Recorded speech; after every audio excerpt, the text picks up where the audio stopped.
Why does anyone actually enjoy being tied up, humiliated, and even hurt? For many, many people, BDSM seems really weird, if not just disturbing in some instances. For humans, for millions of years, have gone to extreme lengths to avoid pain.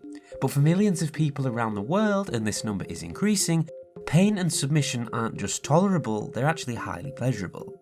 From a simple blindfold to whips, chains, and pure domination, BDSM spans a wide array of categories behind closed doors. So what actually is driving people to enjoying it?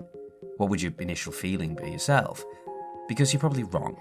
In fact, most people would assume that its enjoyment is correlated with trauma or mental illness, maybe low self-esteem. But BDSM is actually performed by many people who are secure, self-aware, and highly communicative. So surely there's something driving it, right? Of course there is. This is Hippocampus. In fact, research suggests that it's in fact linked with biology, psychology, and culture. And that's just scratching the surface. So let's unpack why some people want their pleasure to hurt.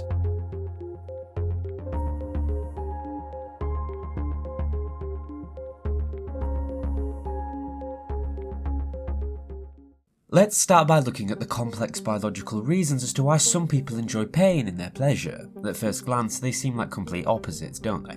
But believe it or not, on a neurological level, the two are actually almost intertwined. When someone engages in BDSM and reports that high or feeling deeply relaxed, it's not just psychology, it's chemistry.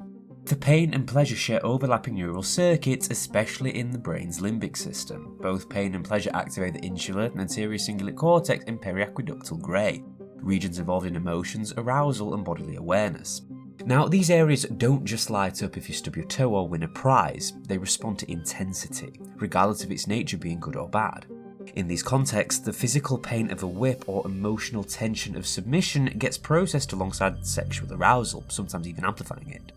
And if we take this a little bit further, we can bring in endorphins and dopamine. When you experience pain, especially anticipated, consensually, it releases natural opioids, often compared to a runner's high. At the same time, dopamine is released, spiking during intense or novel experiences. Eventually, you get a feedback loop, pain leads to endorphins, endorphins feel good, and dopamine makes you want to do it again. For some people, this combination is all you need. Pain is reinforcing and is part of the pleasure, it's not just endured. And if we factor in other bodily chemicals such as hormones, we can get an even better insight. BDSM, you see, often mimics the body's fight or flight response, releasing adrenaline and cortisol. It's because it's obviously unnatural from our ancestors' POV to be willingly blindfolded. But with it being a controlled environment, the person is choosing to be vulnerable, so the stress is a thrill. There's commonly a physiological come down or even clarity, you know what I mean. Cortisol drops, as does dopamine, and the participants can feel emotional after in what's called sub-drop. I had to Google this, don't worry. And let's take a quick look at brains. In fact, a study from Chen in 2014 found that people who identify as masochists during painful stimuli had deactivated their anterior cingulate cortex compared to controls, the regions associated with unpleasantness. They didn't find it unpleasant and they just literally experienced the pain differently, soothing and rewarding. So in summary, people do enjoy this on a surface level because that's how their brains are. From first glance, based on this study, we could say they're born to crave it. And if you couple that with the power of the feel-good chemicals, and a crazy feedback loop begins to start. But it doesn't just end there, and the whole thing is about to get even crazier as to why some people actually like BDSM.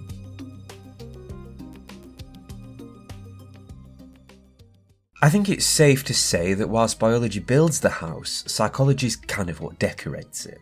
Understanding why some people are drawn to BDSM isn't just about what happens in the body, but what's happening in their minds emotionally, and this is kind of where things start getting even juicier. One of the central theories behind BDSM is control and power exchange. On the surface, BDSM looks like someone being completely dominated and submitting, but ironically, many submissives report feeling more in control during their fun. Why? Because they've consensually chosen to surrender their own power, supposedly psychologically liberating them. In a way, it's kind of like a holiday from responsibility. Some psychologists tie this into escape theory, people engaging in altered states or behaviours to escape from the burdens of self-awareness. And in fact, in a 2013 study from Segurain, it found that BDSM enjoyers experience altered states of consciousness, with submissive entering a transcendent state and dominance in a flow state. This actually is the same focused immersion that athletes, artists, and even gamers report. Basically, BDSM isn't just about sensation, it's about psychological immersion.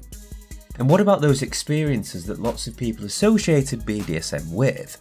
Well, the whole trauma thing is supposedly outdated, with many studies actually finding it's people with higher openness to new experiences, or those who score higher on sensation-seeking behaviours, who are more likely to participate in BDSM.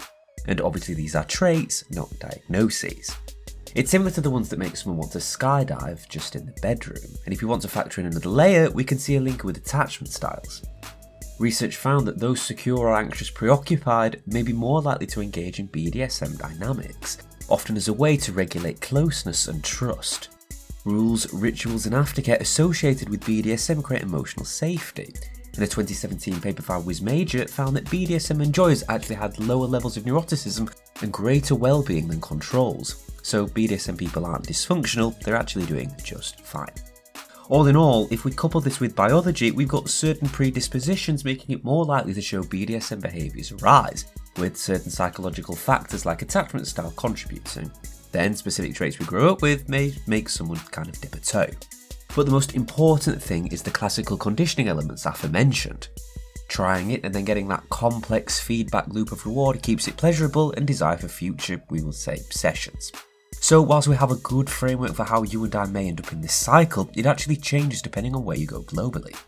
There's a lot more markers that can make someone more predisposed to engaging in BDSM, and this is actually even more intense.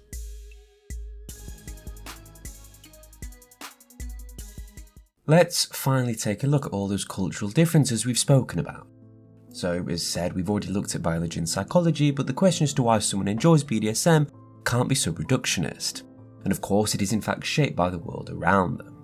Culture, media, upbringing, and even politics can all play a role in making a kink feel appealing, taboo, or even necessary. We can begin with the forbidden fruit effect. In many cultures, sexuality, especially non-conventional, is shrouded in shame. And when something is socially restricted, it often becomes more alluring. A 2009 study on erotic suppression actually found that when people are told not to think of a certain sexual fantasy, they think about it more. Awfully similar, albeit more kinky, than the pink elephant phenomenon. So if someone is told to stop thinking about their desires, the chances are they're going to end up embracing it one day from lots of thinking about it. Then we've got the media effect. BDSM has crept its way into our pop culture. Think of 50 Shades of Grey, music videos and even fashion. And with that exposure, you eventually get normalization. What was once lewd and taboo becomes a curiosity, and this leads to exploration. Of course, media portrayals are often inaccurate, but they really do open doors to interest, especially amongst people who might have never discovered these desires organically. You can also factor in early life experiences, which shape preferences too, not through trauma, but their conditioning mechanism. For example, if someone's early ideas of love, power, or care were wrapped up in a control, punishment, or caretaking environment, they may come to associate those dynamics with intimacy. It's important to be clear that this doesn't mean BDSM is a response to harm, but rather the theme it explores. And let's not forget about one's social identity. People from marginalised backgrounds, especially women, gay people, or neurodivergent folks, often report that BDSM gives them a way to reclaim power on their own terms, from potentially being marginalised to reclaiming that control in their own way. What may look like submission is sometimes an act of radical self-possession. Kinks become a space to express what society almost suppresses, and this can be said for the community as a whole. The BDSM scene offers structured consent education and belonging in a way that traditional relationships lack. For many, many people, the appeal isn't just the whip, it's that complex world and deeper connection that comes alongside it. So there we have it. That's pretty much the giant list of what makes people want their pleasure to kind of hurt. Obviously it's not an exclusive list, and it is important to remember that all these kind of work together.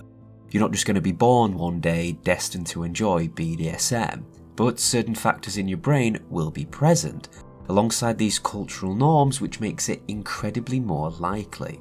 But enough about that. I want to know what you think, so let me know down in the comments below.